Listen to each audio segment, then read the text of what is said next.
So just have a look at this toaster. There's nothing wrong with it, but it's good to know how things work. So you've got like this switch, which makes two contacts. So when you pull it down, it makes contact, it turns the element on, and it energises this solenoid. And that solenoid holds that down. This is the wires for the solenoid. So I'd imagine this is to the timer. And at some point it will release the solenoid and it will fling back up.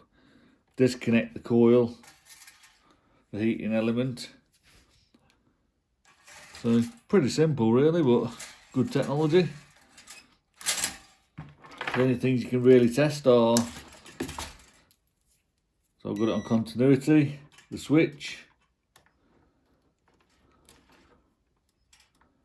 Do both sides of the switch, like that.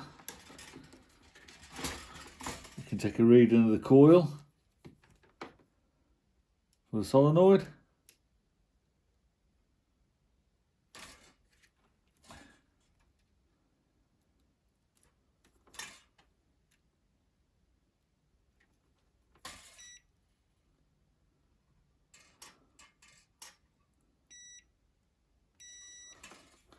If you can get into it.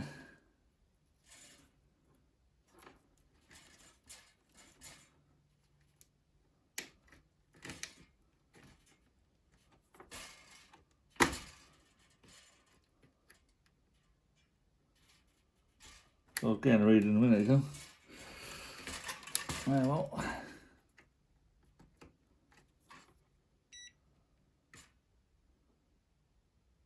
So 80 ohms on the solenoid for the solenoid coil.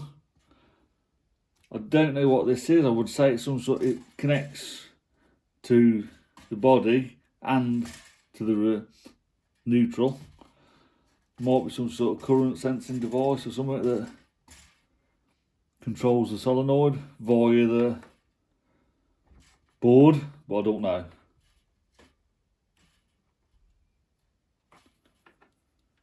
Take the element next. So the element's all intact and it's 62 ohms. So there ain't a lot to these really. Just the solenoid you can test, the switch and the heating element. If the board's gone, you're going to have to replace the whole lot. So, but interesting.